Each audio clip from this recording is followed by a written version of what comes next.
Yay. You did. So you've just described a perfect example of going unconscious.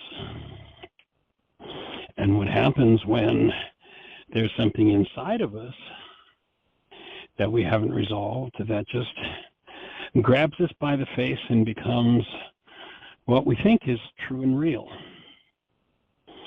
And one of the things about something that's highly charged, that's moving in the mind, is that when it's moving, unless we can link to something, either being or to something external, as you did in that particular case, I assume it was Dr. Tim that supported you in that phone call, that you're linking to something in the actual world, then it seems like the only frequency, the only vibration is available is this picture, horrific picture with all kinds of trauma, resonated by something in the world, and getting lost in that particular energetic pattern. And one of the reasons for the forgiveness process is that each time that you can bring that core energy up in the presence of active love,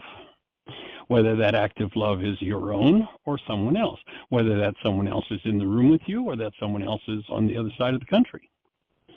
And when someone else or yourself can tap into that presence of love, and if you look at the steps in the worksheet, the step before you cancel the goal, do the core of the forgiveness process, you bring love present within yourself.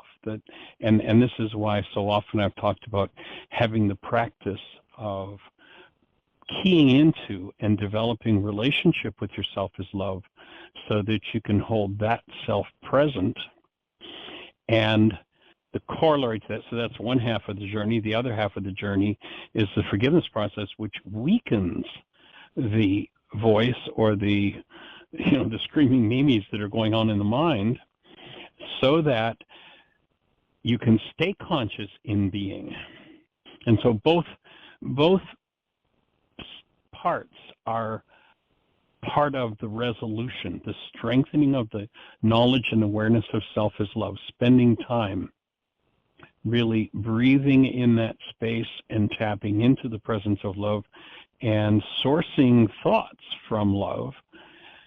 And then when something comes along that triggers the raging, screaming mind with its old unresolved pain, sometimes generational, and when you describe that which was moving in you, and realizing things like the fact that your mom as a child found herself in a situation where she was forced to go into a movie theater while her mother worked and spend hours there with I guess what you could say were probably some pretty strange men, that very likely there were generational patterns involved. Go back and think about grandmother and some of the things that she'd shared with you that she'd been through. And so strengthening the capacity to stay present as active love, that's why that phrase always when I use it is conscious, active, present love, that it is not just, some kind of nicey nice belief about love, but that it is really truly standing present as that space and allowing whatever unresolved energetic patterns there are from, say, situations like this sort of abuse, two together, and the more powerfully I can hold love present, the more I'm going to be able to weaken the pattern that's based in the pain and trauma. And that's really kind of the core of the whole body of work, doing both sides of that process becomes key. Does that fit and make sense? And do you have any thoughts to add to that? Makes total sense. Yep, for sure. So, what has that resonated for anybody? That just took up 20 minutes. We still have 40 minutes to go. Good question. Offer a comment. How can we support you? We have a hand up. And I believe Let's that go for is it. Miss Audrey, 520. You're on the air. Hi. Hi, this Welcome. is Audrey. Yes, Yay. I wanted to say thank you, Michael and Jeannie, for your service work to all. Last night, I joined the support group, and Dr. Tim and others Awesome. were there loving me, guiding me through the process of the worksheet.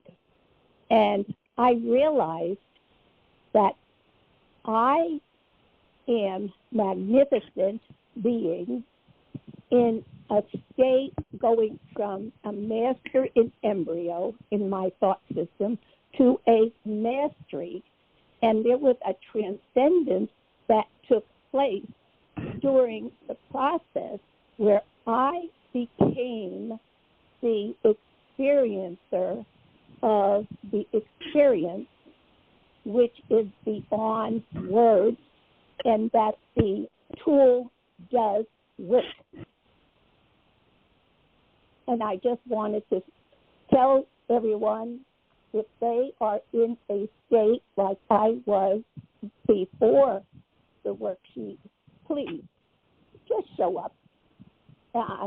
Whether the Show up, that's it. There, the book, yeah, just show up. It works. Yeah, show up and enter into the practices. You know, there are so many tools connected with this work, and each one of them gives us a little more strength and power to step out of the old generational trauma patterns and step into that space of active present love. So yes, show up and participate, engage. You know, it's like if you're going to let's say you decide you want to become a world champion weightlifter, you can't say to somebody else, well, you go into the gym and you lift weights for me and then I'll win the championship. You have to go into the gym yourself. And literally the gym is that of consciously entering one's own internal dynamics, one's own unconscious mind. And there's no tool that I know of in all the world like this one that Yeshua created 2,000 years ago, that when used consistently and persistently empowers us, to consistently and persistently enter into our own unconscious dynamics. And that's the exercise room. And as we work with those, that strengthens, so to speak, the spiritual muscle, and it weakens the presence of trauma, not just for you, but for your generations. So we're not doing this just for ourselves. Yes, and it's true freedom. And yes. Thank you for all your service, all beings, both linear and nonlinear. Honored and delighted. You know, Jonas Salk, who invented the Salk vaccine, said something that I think is far more important than the impact of the Salk vaccine, and that is, he said, the most important thing to be is a good ancestor. And a good ancestor is one who does exactly what you just said you did. You're opening the space to weaken the energetic patterns based in trauma held by the generations, and strengthening the capacity to show up in your own mind and body as the presence of active love. It's a monumental gift to give your bloodline. Yes, and I like the word raising the pond. And when I picture the pond, I picture molecules. And the molecules are all beings, all souls. And when one consciousness is raised, it's transcended, so is it with all. Thank you. Delighted, young lady. Glad to be on the team and glad to have you doing your work. Blessings. It's a pretty awesome gift to give the world.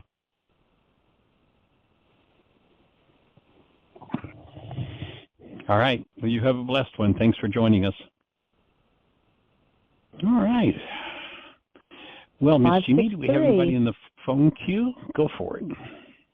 I was just going to say 563-999-3581 and press 1. And that puts you into queue. And we have a hand up, and I believe it's Miss Susan. Hi. Let's go for it. Hi. Hey, Welcome. I've been on the show, but I haven't been on the show. We've had our chimney repaired, and I'm in and out, so I didn't hear anything of the wonderful stuff you started reading, Jeannie, but I wanted to say happy birthday, unless nobody else said it already. Oh, thank you. Yeah, Michael big deal. Michael took me to breakfast this morning, and then we picked up Aria, and then we're going to, after the radio show, we have plans to paint the bench that's in our flower garden. He wants to do it as a rainbow, and then we're going to go bowling. The right month for that. Yeah. So we've got big plans for the day. How nice. Yeah. Well, thank you. We're fellow Geminis, so yeah, this is just great. Yours is right after mine. Yeah. So I'm glad you're. And say healing. that again, Michael. Resolving trauma and healing as we celebrate. Great. You feeling good, Jeannie? I have just a tiny bit of a sore throat left. I'm still eating Ricola cough drops. And, oh boy! But I have gotten at least 7 hours of sleep for the last 3 nights, so that's awesome. That is so impressive. You know, you said you wear a Fitbit, and I'm afraid I have a watch that I got as a little reward for filling out a survey, and it's a similar thing, and they measure how much you slept. And the first night I used it, it said I slept for an hour and a half with 15 minutes of deep sleep. And I thought, I'm not doing this anymore. That's too discouraging. Ouch. Yeah, I keep probably not an itself. accurate assessment. Yeah. Well, it was a bad night, but I'm afraid to use it because I don't want to get that much bad news. I'd rather just figure I did better than that and let it go at that. Go for it. Yeah, it keeps track of my steps and, you know, how much I walk and my oxygen level and my heart rate. So it comes in handy when I'm out in the garden. Michael will say, "What's your heart rate?" You know, and I'll look at my watch, and if it's too high, then it means, okay, stop. Yeah, right. And it does it do glucose too? No, it does not. Yeah. But I do my glucose every morning. I do my finger stick. Oh, you do? Oh, my goodness. Good for you. This one reads it right off your wrist. Huh. And it gives you a number that I don't understand. It's not in the hundreds. It's like, it's an A1 or something they call it. I don't know what that means. Your A1C is what they, it's basically what your glucose has been over a 3-month span, I think. And that's what they determine when they say whether you're diabetic or pre-diabetic or whatever. Yeah. Well, I tell you, not good to spend too much time watching those numbers, I think. You get a ballpark, you behave yourself, and you forget it. That's my philosophy, anyway. Yeah, right. Right. Well, I'm sorry I can't, make comments or something on the reading because I missed so much of it. In and out. Tim and I had our 55th wedding anniversary yesterday. And congratulations. Well, happy anniversary. Thanks. Yay. And I turned 79 the day before, so I'm already talking to myself about the number 80 and how beautiful it is. The number 8 is exciting, shiny and blue. Yeah. So anyway. And actually the number 8 is like the infinity symbol too. I know. I love that. And you add a 0. Your most empowered decade yet. Scary number. Yep. That's going to be the way it is. So awesome. Anyway, I had a niece this morning that texted me and wished me happy birthday and asked how I was doing. I told her I was coming out the other side of a healing crisis, and took a few minutes, and she wrote back, and she goes, I had to Google healing crisis to see what that was. Oh, it's a wonderful concept. You are never unhealthy. You're always healing. And what's amazing is, and it's really not amazing, but it is, you know, the whole thing that I've been going through has been like the front of my throat, you know, my throat itself and swallowing and all of that. Mm-hmm. But once that started, the pain in the back of my neck ceased, and it is still gone. So you know, Michael had said, you know, that's where I was holding the trauma, and as it released through my throat, you know, so I think that's just awesome. It is awesome. Congratulations. Thank you. Yeah. How are you, Michael? Pretty amazing. I am well. Good. I am well. We are enjoying some beautiful, you know, early summer days, and garden is moving awesome. We ate our first ripe tomato this morning. Oh, we shared it for Jeannie's Eternal Day. It was our early breakfast. Yeah. How great.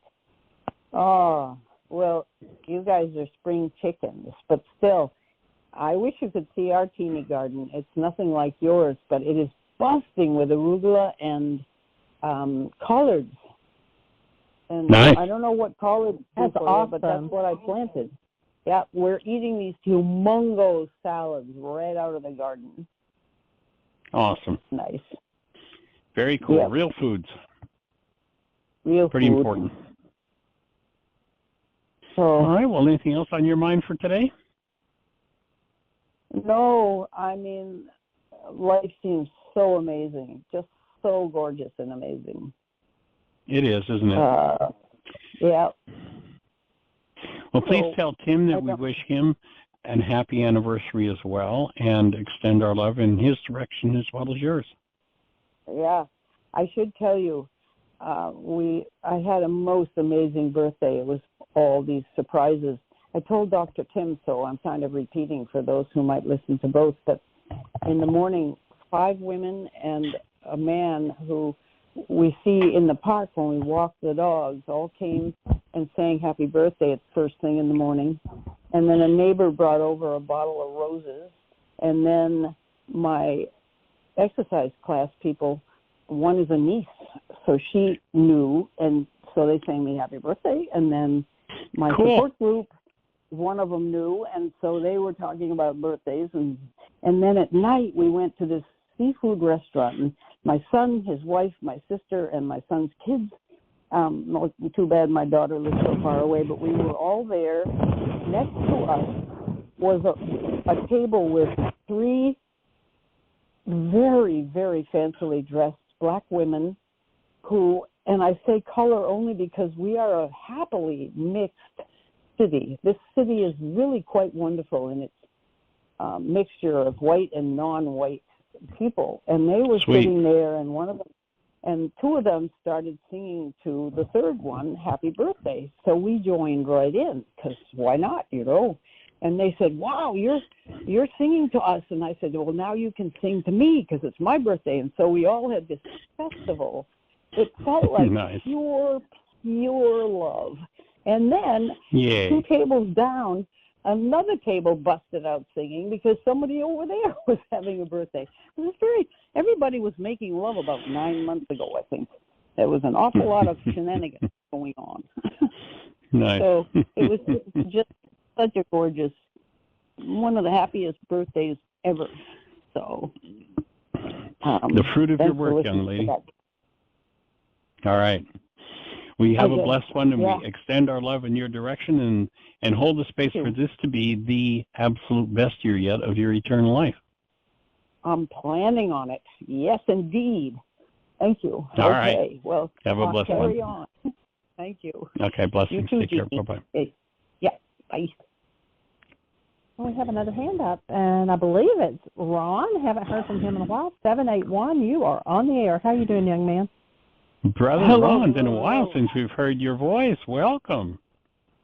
I know. It's really nice to hear from you. With you. Thank you very much. I appreciate it. It's nice to be on the line with you. So what's exciting? What's happening in your world? A lot. There's a lot happening. Very, a lot of amazing blessings. My Grace is going off to.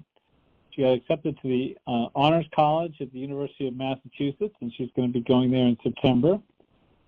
Wow, and, that's mind-boggling. I know. I knew that would be. I knew that would elicit a response from you. Oh my goodness! Yeah. I remember driving you and Jeannie to the airport with her in the car seat, and you, at my request, offering a special blessing to her as you got out of the car. It was so sweet. A lifetime was ago. that the same year that you picked us up and we got in front of the church just in time for Michael to walk up on the platform? Yes. That was it. And, the following morning after that was what I was talking about. Yeah, I reference that in my mind often. That's right. Yes. And little Ronnie is 6.5, and actually beyond more than 6.5. He'll be 7 in August, and he's in first grade. And Sabrina and I are reaching new depths in our married life. We've been in a pretty intensive. We've kind of had an intensive that's been going on 2 years here. In a way, I mean, we've been doing couples therapy, and we kind of had right towards the end of COVID, we had some stuff really kind of hit the fan in our marriage, and so we've been learning, healing together, really, and nice. creating a gentler space and more tools, and even just today, the last 24 hours have been kind of profound. Just as we just relearning how to be with each other and talk to each other, and create a safe space for each other. And it's not been easy, but it's really been wondrous. Very cool. Yeah. And well, then, I'm excited for you. Pressed one. Thank you. I got a whammo just before I pressed one. I heard, actually before I dialed into the show, I heard you talk about healing trauma. I've been now 5.5 years with a startup that's no longer such a startup, and I've had a lot of emotion this week and pushing to get to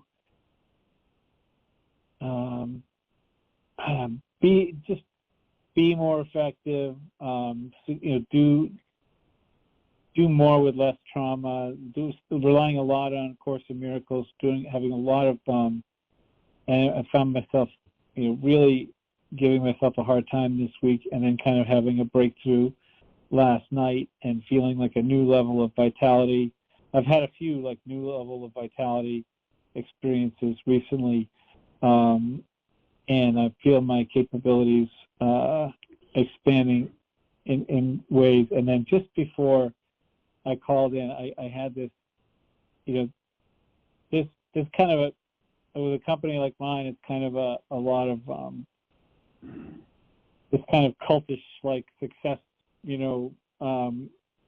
driving kind of, and good, nice people, good people all trying to do something in the marketplace, and then and succeed, and I had this. So I had this kind of. I felt very depressed the last couple of days, and I felt really good as I kind of had my breakthroughs last night, and then this morning I started to be able to comprehend what I needed to do, and then I had this email from someone who's new, and did you just text me? Oh, good. I did. Oh, good. Oh, yes, I do have that. I've watched that more times than I could count. Okay. So the long story short, I got an email. Long story long. Sorry. Someone reached out to me and they asked me how to address me in a situation, and I acted like it wasn't important to me, and I gave a couple of options, and of course she took the least, like the kind of least, like almost like I feel like I got a demotion kind of option, and she took like the more important one, and all of a sudden I got this wave of shame and just really got hit with something inside, and so I looked down. I have the mind shifters taped to my desk, Right. so I look down at them at any time, and the one that my eyes went to was that the craziness in our house is healing us all. So I started to adapt that, and I just started putting down. I wrote the sadness, vengeance, losing feeling, fight, disgust, and vindictiveness and hate is healing us all. And I just started what started to come up on the right is just someone dominated me. Someone put me in my place. And I had these punishment thoughts, like I wanted to ridicule her I wanted to find someone that I could gossip about her too. And then I thought about being a boy, and I thought about, boy, I want to be able to support Ronnie as he goes through his childhood and adolescence to learn how to deal with, when he feels like he loses or feels like he's, defeated or overpowered. I have this sense of like this feeling of being a loser, being like, I get pictures of, father. I get pictures of being a boy in the culture. I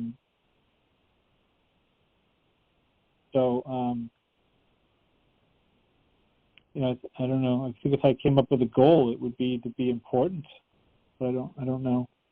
Or be valued, to have a right to my space.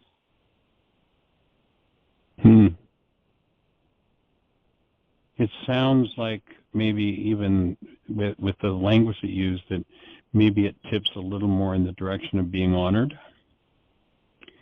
Okay. And then looking at that, is it a projection of the if you looked at it objectively, were you dishonoring her? Yeah. With the way you responded. So it might be a projection around being honored and dishonoring. And that's the kind of the sense that I get. And so that might be the direction you take your worksheet and look at that. And then it sounds like what came up for you was some vengeance. And yeah, the willingness to move that vengeance. I hear you talking about some of the crazy stuff that's been going on in the family system. And I remember some of the early experiences you've shared with me over the years with your family of origin, that it might be time for letting go of a new level, or letting go on a new level, anything to do with vengeance. What would your life be like if, no matter what anybody did, most terrible behavior, if you had no capacity to even conceive of vengeance of any kind? How different would your life be? How different would your relationship be, the energy be with your children and your world?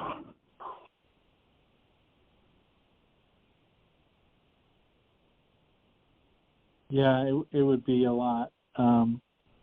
It's a pretty big piece. Sounds like it. Sounds like it might be beneficial to pick up and do a responsibility communication with her. Yeah. That would really open an internal space. Yes. Yes, I can see. I was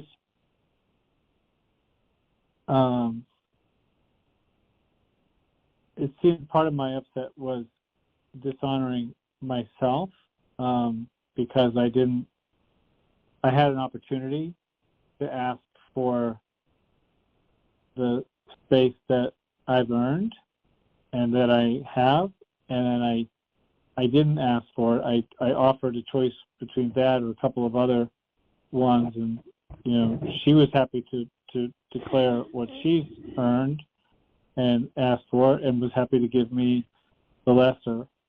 And I set that up. And I also realized I went into it, if there was a Fitbit for my judgments, it would read out that even before I interfaced with her, I already had judgments about her and was already probably dishonoring her energetically. If I was a dishonoring bit.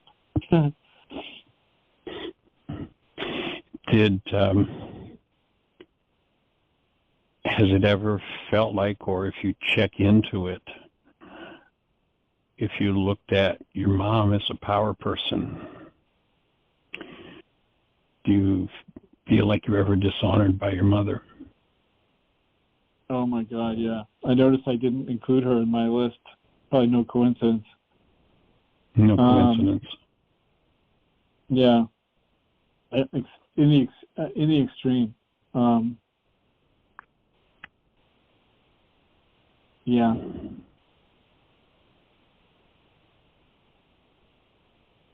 So what would life look like if in a situation where whatever types of abuse have or could possibly happen,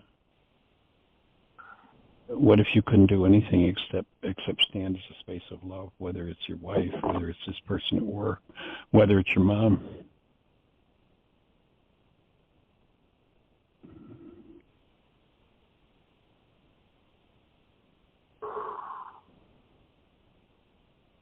Breathing with you.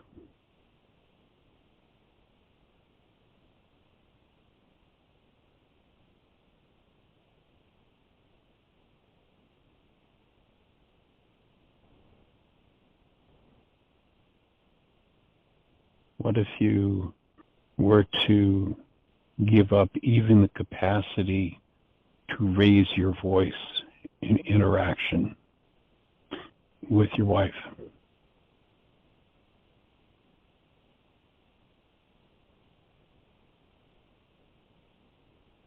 What would it take to do that?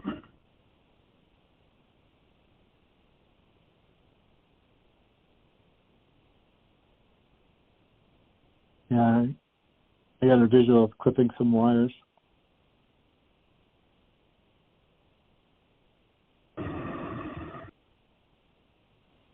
I perceive this as a source of,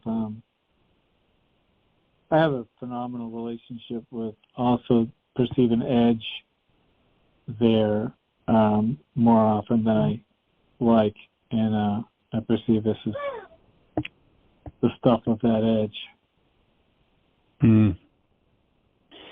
Yeah. So your job as a dad is to,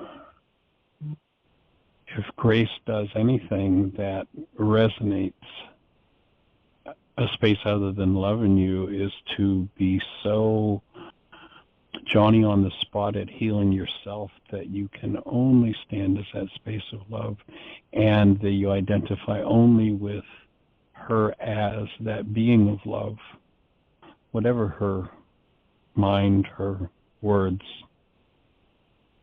her behavior is. I think that's the key word. I think that word identify is a key word. It's a key word of, in this situation I described, of me identifying with my title, or me identifying with this construct I have in my mind about my position. And that happens in the family too, that kind of crap, and that kind of identification with, not with love, but with, not with light, but with like some patterned, pre-decided, competitive space. And so identifying with it, it's like, Sabrina and I had a sweet morning, but there was a moment where she looked frustrated over something, and I watched myself kind of just identified with my upset, and I thought, I don't have to be. I wasn't calling it that, but I watched myself kind of have this upset, and then I'm really working on allowing, learning how to allow somebody to, well, I guess holding a space of love, and one of the ways some of the words I'm using for that is allowing someone to feel what they feel and not make it about me, because particularly with my mom, good Lord, she grew up in a lot of craziness in her house, like extreme, and with alcoholism and so forth. So it was, being a little boy, it was, I didn't, there's a lot of me making it about me. I remember, thinking of a funny one, Michael, is my first trip to Heartland, which was 20-something years ago now. Right. The first day you wrote on a whiteboard, and you wrote two stick figures of a mother and a father, and in between the two stick figures was a little one in between them, while the two mother and father stick figures were in conflict. The little one was upset and thinking it's because of me, and I lost it. I started to weep like uncontrollably, and you said, well, we were going to do still point breathing at the end of the week, but I think we're going to do it today. Everybody it was today, like, yes. Yep. Yeah. Everybody it wasn't coming up for a few days yet, but we're on it now. I remember that. Yeah. Exactly. Yes. Yeah, it might not have been the first day, but it was early. It was like maybe just early in the day, but you said, yeah, you remember that? Yeah. So I do. I think that's a real, I remember somebody was comforting me and said, look what a powerful healer you are. The whole room is on their back. So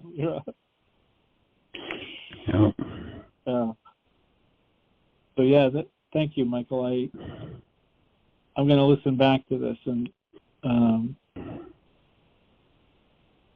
so how about a mind shifter? Please.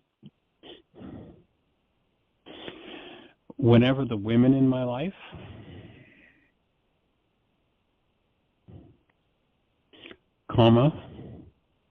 my wife, my daughter, my mother,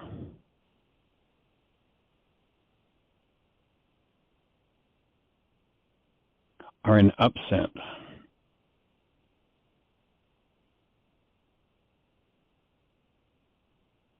I maintain awareness that I am innocent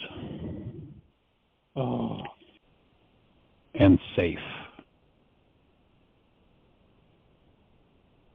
Oh, I love it. And you right weren't away to on blame the right then, side, and you're not to blame now.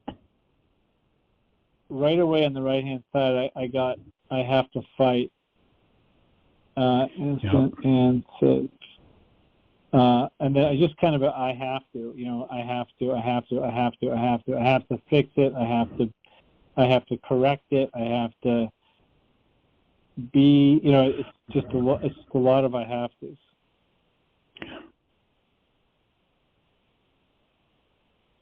So my offering would be, the only thing that you need to be in that situation is the innocent being that you are.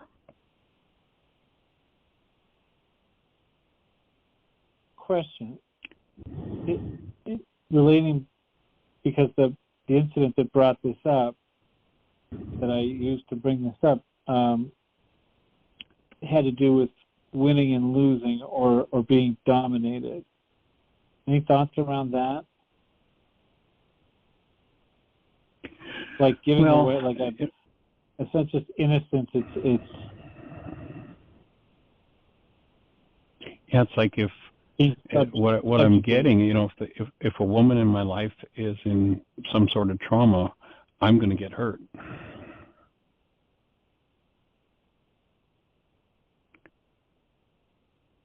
And what if a woman is overconfident, pretty misogynistic? I don't like to say it out loud, but that.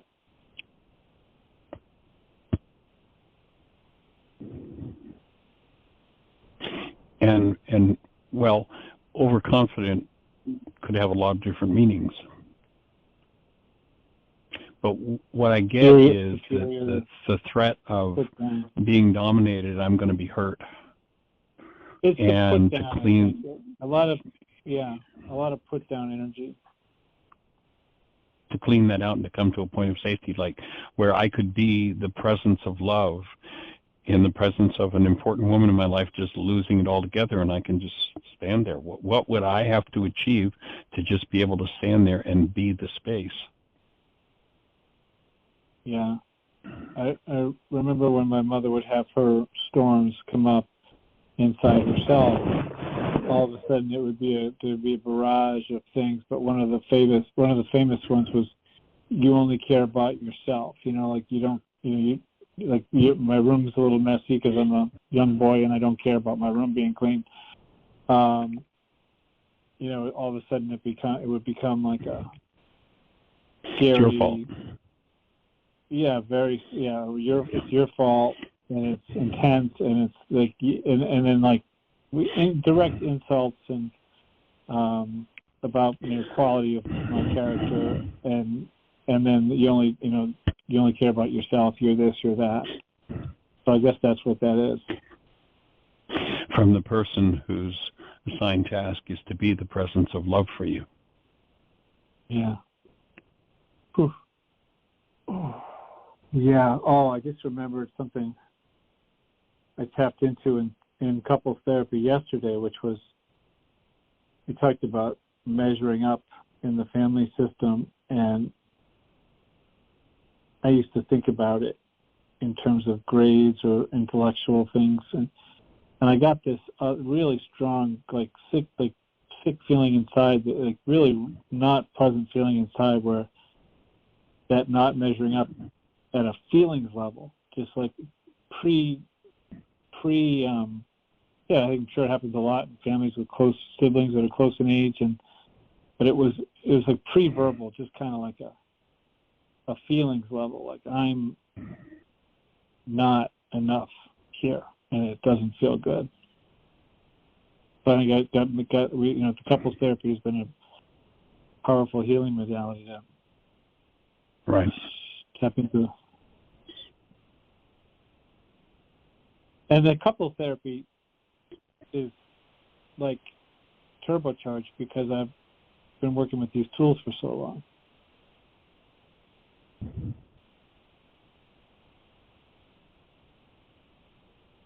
I don't know if you've been on a show where I shared, I'm strong to share this with you. Jeannie and I were actually shopping in a store, and we were behind a woman who had a little boy about 3 in her cart, and he wanted some grapes, and there ensued a big scene, big crying, screaming scene over a little kid wanting some grapes. And the person checked out ahead of us. I went up to the car to pull the car up to the door so Jeannie could bring the groceries out.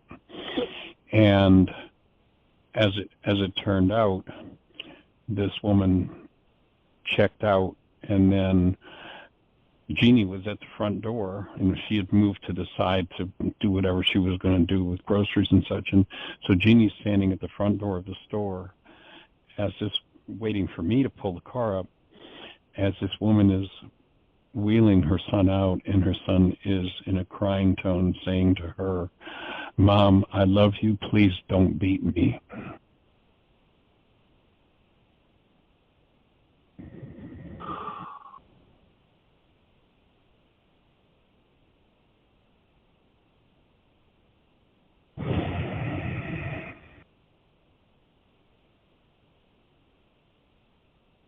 So I get it. It's not objectively sad. It brings up sadness for me that, a little one that gets triggered and has no probably tools to manage what's the big emotions, and then well, it's insane that a child of 3 could even know those words.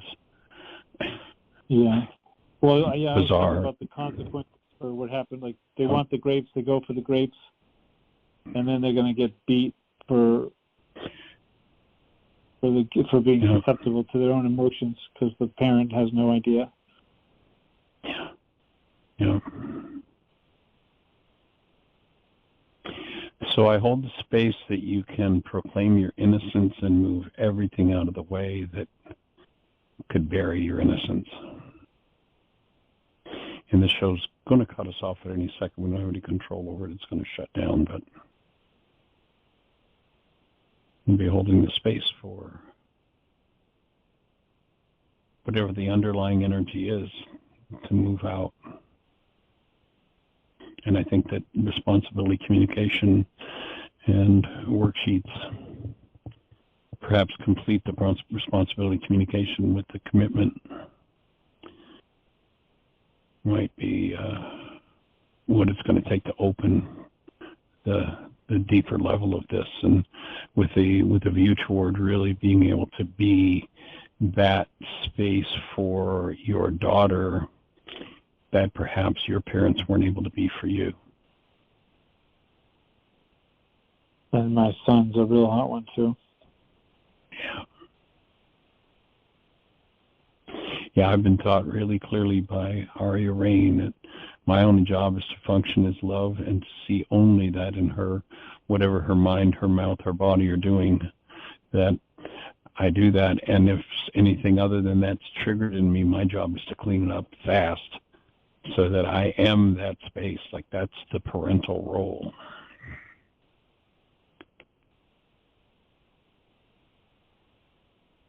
God. So, and there's that. I love how you say that the ego has a cheap copy for everything that's real in the spiritual dimension. So, like, the idea that honor would take the place of, like, whatever the right seat at the dinner table, metaphorically, right, or the way you talk to me. You better talk to me. Honor me because I'm your father. It's just patent. I have it. Next layer of healing. Yeah. It's coming up because it's time. What would it be like if? What would it be like if you had no capacity to respond with anything other than the pure presence of love, especially to your daughter, Absolutely. who I know is so precious to you? For sure. Yes, thank you.